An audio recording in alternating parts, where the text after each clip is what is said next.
맞네 했거든요. 여기 딱 제가 만든 내용이 아니라 일단 기사에 이렇게 되어 있습니다. 징징대지 마라. 어쩌다 어른들에게 날리는 충고. 내가 어떤 힘듦이나 문제 상황들이 생겼을 때 우리는 어떻게 하는 편이에요? 이것은 해결해야 된다.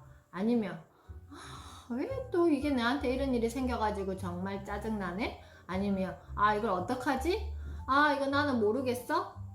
우리가 이렇게 징징대고 있는지, 아니면 정말 지혜롭게 제대로 이 상황들을 들여다보면서 1단계, 2단계, 3단계 나는 이것을 어떻게 마주할 것인가를 생각하는지 한번 생각해 보시고 이 이야기를 한번 들어보겠습니다. 결혼 생활에서 발생하는 사소한 갈등을 놓치지 말라는 현실적인 조언도 참고할 만하다. 요리와 청소, 돈, 스킨십 등에서 사소한 문제가 계속 불거질 때 이를 피하는 것은 좋은 전략이 아니라는 것이다. 매일 아침, 점심 또는 저녁에 작은 문제를 겪고 있다면 그 문제는 1만 5천일, 즉 40년의 결혼 생활 내내 되풀이될 것이다. 어떤 일이 매일 일어난다면 그건 중요한 일이다. 그 순간에는 불쾌할지라도 낙타 등에 붙은 작은 지푸라기를 떼어내야 한다는 것처럼 우리가 매일매일 사소한 일이지만 매일매일 일어난다면 그것은 중요한 일이라는 관점을 가지고 그 문제 상황을 들여다봐야 된다는 거예요. 그래서 나는 해야 할 일을 하나도 하지 않는 사람이 만족감을 느끼는 경우를 본 적이 없다.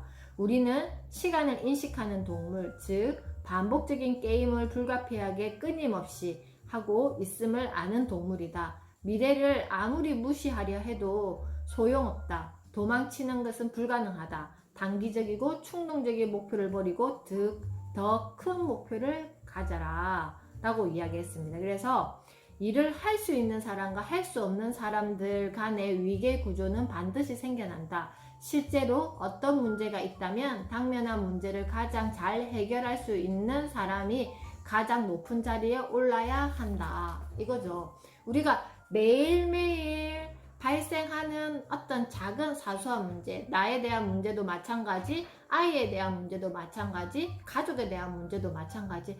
그걸 자꾸 징징대면서 나는 왜 이래, 우리 집 식구들은 왜 이래, 우리 아이는 왜 이래, 이런 어떤 관점으로 보지 말고 어떻게 하면 이것을 잘 해결할 수 있겠는가. 그냥 내가 징징대면서 이거를 감정으로 하는 게 아니라 아주 객관적으로 들여다 놓고 이걸 내가 정말 해결할 수 있는 것인지, 아니면 해결하지 못하고 정말 버려야 되는 것인지, 해결하기 위해서는 나는 어떤 단계를 거쳐서 이거를 해결할 수 있는지를 객관적으로 들여다봐야죠. 우리 아이들이 매일 공부하고 학교에서 매일 뭔가 문제를 풀고 이렇게 하는 이유가 뭐예요? 점수 올리기 위해서? 아니죠. 아이가 성인이 되었을 때 이런 문제 상황들이 발생했을 때 어떻게 한다? 내가 잘 해결하기 위한 기초 학습을 하는 시간을 갖는 거잖아요. 마찬가지 내가 어른이 되었는데 자꾸 그것을 징징거리고 막 이걸 어떻게 왜 나에게 이런 일이 생겨, 정말 나는 정말 지질이 복도 없지, 이런 관점으로 이거를 본다면 그게 어떻게 되겠어요? 해결되겠어요? 그리고 나에게는 무슨 이득이 생길까요? 그래서 이거는 조던 피터슨의 질서 너머라는 책의 내용인데요. 저도 기회가 되면 이 책을 한번 읽고 이분이 전하는 어떤 메시지를 한 번 더 경험해 보고 싶습니다. 자, 우리 오늘 징징대지 말고 어쩌다 보니 우리가 어른이 되었잖아요. 그래서 지혜로운 어른이 될 수 있는 시간, 또 충전하는 시간이었습니다.